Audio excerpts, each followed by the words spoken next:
루카가 전한 거룩한 복음입니다.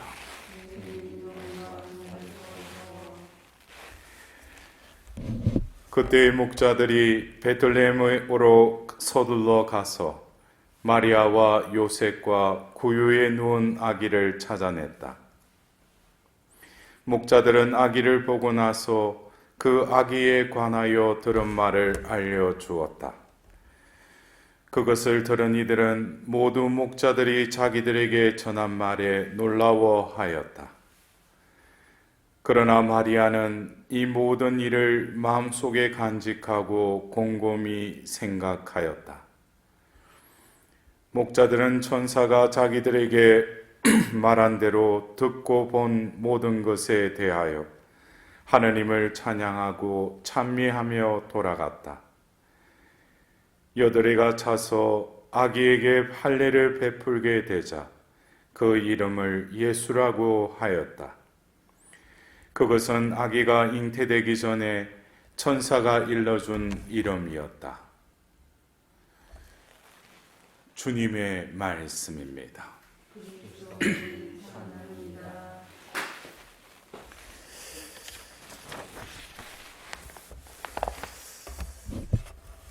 우리가 이 성탄 8일 이 축제, 이 한 주간 동안 성탄 대축일에 그 기쁨을 다시금 만끽하고 또 그 성탄의 기쁜 소식을 전하라고 우리 교회에서는 이 8일 동안 이 성탄의 기쁨을 누리도록 우리에게 또 배려하였습니다. 오늘은 성탄 8일 축제 중에 마지막 날 8일째 되는 날이면서 천주의 성모 마리아 대축일이기도 합니다. 여러분들, 오늘 우리가 이 교회에서 성모님의 그 호칭, 이 천주의 모친이라는 이 용어는 바로 그 성모님 본체로서 성모님 자체가 천주의 어머니이신 동시에 더불어서 믿는 이들이 그 천주의 모친을 어머니라 한다면 그 대상은 어떻게 되겠어요? 천주의 모친을 공경하는 이들은, 다른 말로 그 사람들은 바로 하나님의 자녀가 되지 않겠습니까? 그러니까 오늘 우리가 이 성모님의 천주의 모친 성모 마리아 대축일을 드리면서 우리가 성모님을 바라보고 성모님께 기도하고 성모님께 찬미드리는 바로 그 자신이 바로 천주의 자녀라는 거예요. 하나님의 자녀이니까 우리가 성모님을 천주의 모친으로 공경한다는 것입니다. 그래서 성모님 따로, 나 따로가 아니죠. 그래서 우리가 이 성탄의 신비라는 것이 오늘 이 8일째 이 천주의 모친 성모 마리아 대축일을 지낼 때 성탄이라는 의미는 2000년 전 그 베들레헴에서 태어나신 그 일회성의 그 사건을 기리는 것도 의미가 있지만 중요한 것은 뭡니까? 우리가 왜 구유 앞으로 가서 그 아기 예수님께 경배드리고 또 오늘 우리가 왜 성모님을 천주의 모친으로 왜 공경하는가? 그것은 성탄은 예수님이 태어나신 그 사건을 기리는 것이지만은 그 믿는 이들에게 있어서는 바로 자기 자신의 존재를 다시금 깨닫도록 이 교회는 이 전례를 통해서 우리를 이끌어갑니다. 그러나 하나님께서 그 탄생 사실을 우리가 아무리 우리 지력으로 우리 경험으로 그 예수님의 그 탄생을 볼 수가 없죠. 우리가 이제 그 다가오는 내일 또 공연 대축일에도 그 별빛을 보고 예수님을 따라갔지만 결국 뭡니까? 그 만물을 창조하신 하나님께서 그 별로 그들을 이끄신 거 아니겠어요? 그래서 우리가 이 성탄이라는 것도 그냥 역사적으로 예수님 태어나신 그것을 기정사실로 믿고 그거를 그냥 기리는 차원이 아니라 오늘도 나를 이 성탄의 신비 속으로 초대하시고 이끄시는 그 하나님의 자비하심을 우리가 이끌려가야 된다는 거예요. 내가 구유 앞에 가서 예수님께 경배드리기보다는 이 모든 것은 하나님의 신비고 또 그리고 이곳에 와서 그분을 하나님의 아드님 또 오늘 그 구유 곁에 계신 그 마리아가 천주의 모친이라는 것도 우리가 고백하는 것이 아니라 하나님께서 우리에게 열어주셔야 되겠죠. 그것이 바로 신앙의 선물입니다. 그래서 우리가 오늘 그 제2독서에서도 우리가 하나님 아버지, 아빠 아버지 이것을 내가 교리 때 배워서 하나님 성부, 성자, 성령에서 성부니까 하나님 아버지 이것이 아니죠. 우리에게 부어주신 영이 말씀하신다는 거예요. 외치고 있다는 거예요. 그래서 우리는 어떻게 보면 이 신앙이라는 것은 하나님으로부터 시작해서 하나님께로 이끌고 하나님으로 완성되는 그 여정이 바로 신앙의 여정입니다. 결국 그 여정을 가고 있는 우리들은 순례자로서 내가 할 수 있는 것은 뭐예요? 어떻게 보면은 하나님 뜻을 구하고 하나님 뜻을 찾고 하나님 뜻대로 살아가는 것이 바로 그 순례자가 나아가야 될 표지판이요 목적에 이끄는 그 유일한 길이라는 것이죠. 그래서 우리가 오늘 이 천주의 그 모친이신 성모 마리아 이 대축일을 지내면서 교회에서도 어떻게 보면 한갓 인간인데 어떻게 하느님의 어머니가 될 수 있는가? 그러나 이 모든 것은 우리 교회의 모든 가르침은 어디에 근거합니까? 어디에 기원을 두고 있어요? 하느님 말씀에 기원을 두고 있죠.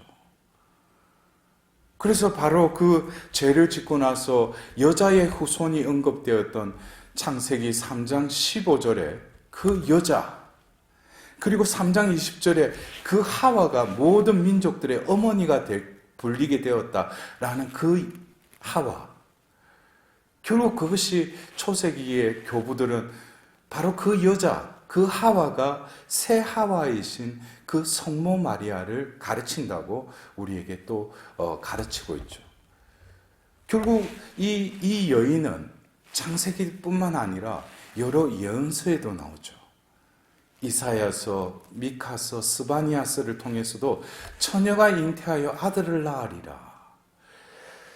그 여인이 그 아들을 낳기까지는 하나님께서 이 세상을 그냥 내버려 두셨다고 그랬어요. 그래서 우리가 이 성탄은 일회성적인 사건이기도 하지만은 하나님께서 이 세상을 창조하시고 이 세상을 다시금 회복시키기 위해서 이미 모든 이 역사를 어디를 향해 나아가고 있어요? 바로 당신의 아들이 이 땅에 오셔서 우리를 구원하시는 그것을 향해서 이 역사는 나아갈 뿐만 아니라 그분으로 또 완성되었을 뿐만 아니라 이제 두 번째 오시는 그 예수님을 맞아들이기 위해서 이 교회를 통해서 우리를 또한 남은 자로 우리를 초대하시죠. 그래서 우리가 이 천주의 모친이라는 이 성모님의 이 존재, 제가 서두에 말씀드렸지만 우리가 성모님을 천주의 모친이라고 우리가 칭할 때는 나 자신이 뭐라는 거예요? 바로 하나님의 자녀이기 때문에 마땅히 그분을 천주의 모친으로 공경해야 한다는 것이죠. 그것에 대해서 오늘 제2독서의 갈라티아서에 바로 때가 찾아 하나님께서 당신의 아드님을 보내시어 여인에게서 태어나 율법 아래 놓이게 하셨습니다. 율법 아래 있는 이들을 속량하시어 우리가 하나님의 자녀되는 자격을 얻게 하시려는 것이었습니다. 그래서 이 하나님께서 결국 이 여인을 통해서 당신의 그 아드님을 보내시는데 결국 그것은 어디까지 이르는다는 거예요. 바로 그분을 알아보고 맞이하는 하나님께 선택받은 이들, 바로 하나님 자녀들까지 하나님께서는 그 구원의 여명을 펼치시는 것이죠. 그래서 우리가 이 새해 1월 1일 날 이 천주의 모친 대축일을 봉헌하면서 우리는 성모님을 바라볼 뿐만 아니라 그 성모님 앞에, 성모님께서 우리를 위하여 전구하시는 그 성모님 앞에 있는 나 자신이 어떠한 존재인지를 다시금 깨달아라는 거예요. 이 새해를 시작하면서 성모님께 내 원하는 거 구하기도 하지만 이 새해를 시작하면서 너희들의 존재가 어떠한 존재라는 것을 깨달아라는 거예요. 그리고 이 모든 하나님의 그 창조 사업은 결국 후손을 낳아서 자식을 번성하라고 하는 그 창조 명령에 의해서 여자가 없이는 이 하나님의 후손이 이어질 수가 없죠. 그래서 우리가 다른 종파에서는 우리 천주교를 보고 무슨 마리아교다, 너희들은 왜 마리아만 섬기느냐, 예수님은 어디 갔느냐. 마리아가 없이 어떻게 예수님이 이 땅에 오실 수 있어요? 그래서 우리가 이 마리아를 공경하는 것, 이것은 어떤 기복적인 내 것을 정구해 주시고 들어주시는 분으로만 성모님을 공경할 것이 아니라 바로 오늘 이 천주의 모친께서는 바로 하나님의 어머니시라는 거예요. 그리고 우리가 하나님 자녀라는 것이죠. 그러면 성모님이 우리에게 궁극적으로 원하시는 건 뭐겠어요? 그 존재답게 올 한 해도 살아가라는 거예요. 여러분들 우리 안 그래요? 구하는 거, 청하는 거, 이거는 종교나 종파나 다들 그 어떤 기도의 어떤 요소이죠. 그러나 우리 이 그리스도교는 우리가 원하는 것, 청하는 것도 다 알고 계신 하나님께서 우리에게 원하는 것을 실현하는 것이 또 우리 믿는 이들의 의무이기도 하죠. 그래서 우리가 못 알아들을 때 바로 어머니이신 성모님께서 또 성모님께 기도할 때 성모님께서는 우리에게 그것을 성령의 정배로서 깨닫게 해주실 뿐만 아니라 우리가 그러잖아요. 우리가 아버지, 어머니가 우리를 키울 때도 보면 부성적인 그 사랑. 아버지는 별로 말이 없으시죠.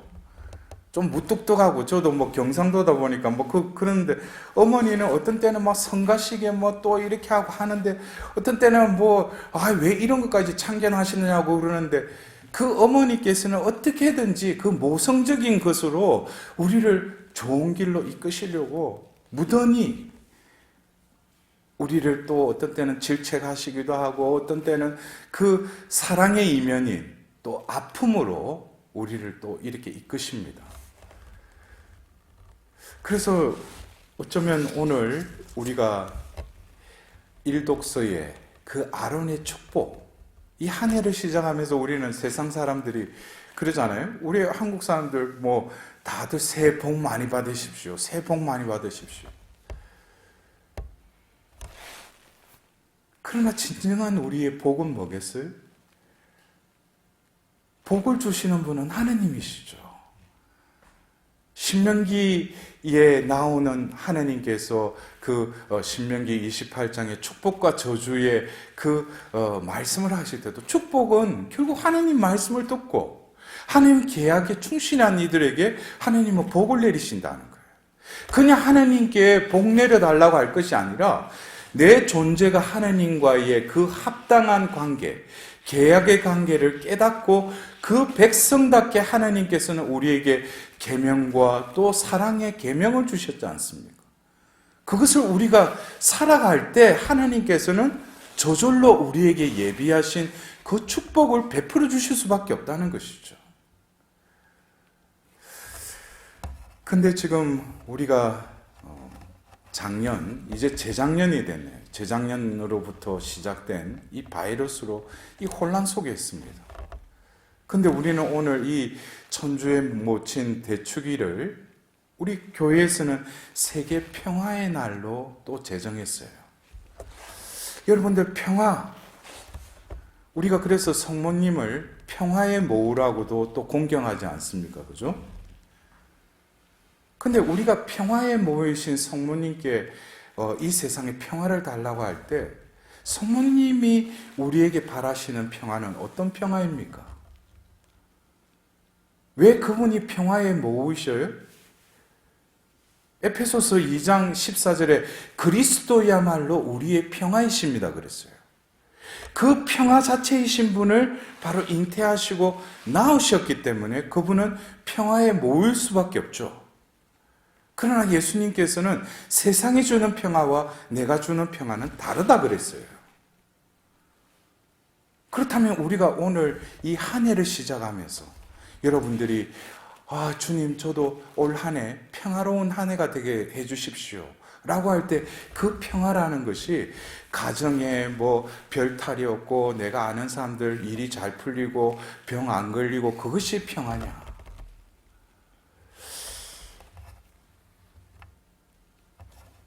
평화에 모호하니까 문득 그 창세기 3장 20절에 그 여자의 이름을 하와라 하였다 하면서 모든 민족들의 어머니라고 불리게 될 것이다 그랬어요.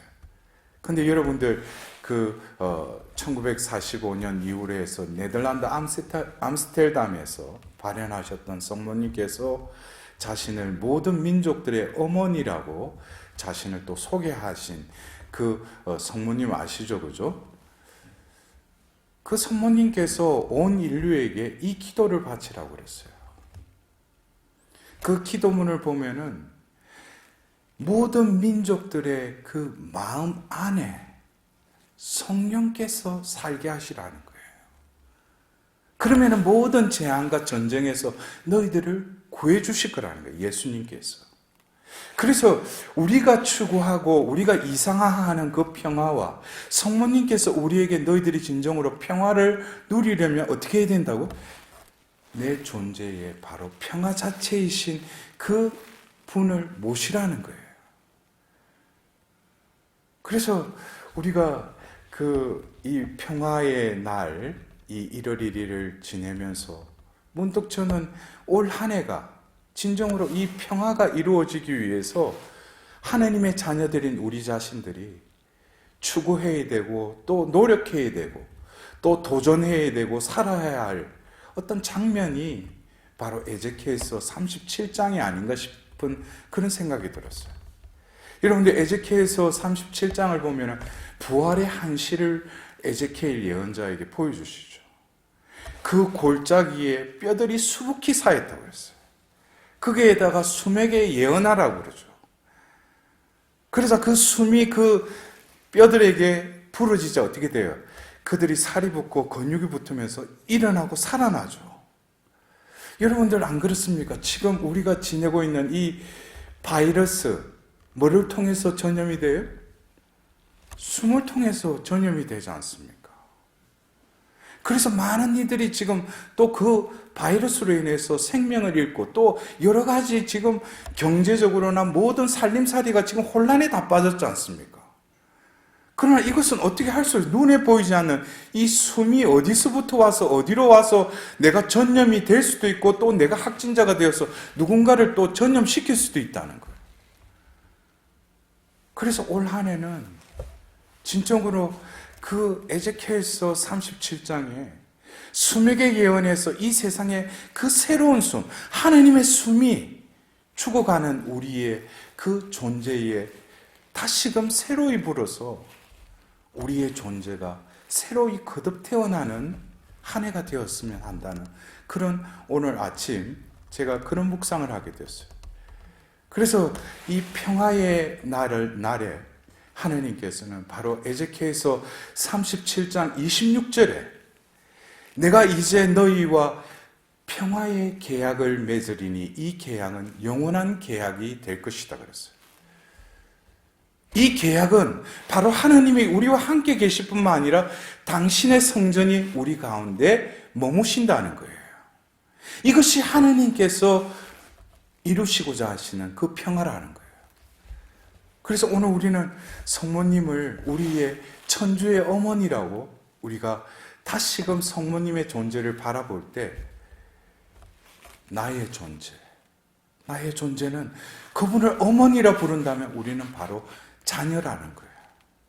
그럼 자녀됨의 그 삶은 하나님의 그 축복을 받기 위해 진정으로 하나님의 부르신 그 목적에 합당한 자로 살아갈 수 있는 한 해가 될 수 있도록, 그냥 하나님 복 주세요, 이번 올해는 뭘 베풀어 주셔요, 이것보다도 먼저 내 존재됨을 이 성탄의 비단에서 새로이 깨닫고, 올해도 이 성탄을 통해서 나를 새로이 나게 하셨을 뿐만 아니라 오늘 이 천주의 모친 성모님의 그 정구를 통하여 올 한 해 하나님의 자녀답게 살아갈 수 있도록, 우리가 뭘 달라기보다는 내 존재가 하나님의 베푸신 그 은총에 합당한 자로 살아갈 수 있도록 하나님께 고백하고 또 그런 기도를 올릴 때 하나님께서는 내가 원하는 복도 저절로 베풀어 주시지 않겠어요? 그죠? 예. 부모가, 자녀가 이제 철이 들어서 부모의 마음을 깨닫기 시작하면 부모는 이제 한결 마음이 놓이죠. 그것처럼 우리가 하느님이 이 2022년 이 새로운 한 해를 시작하는 오늘 우리에게 바라시는 거 다른 게 아니에요. 우리를 구원하시고 또 구원에 합당한 자가 되기 위해서 당신은 늘 그 은총을 예비하고 계셔요. 그래서 우리가 오늘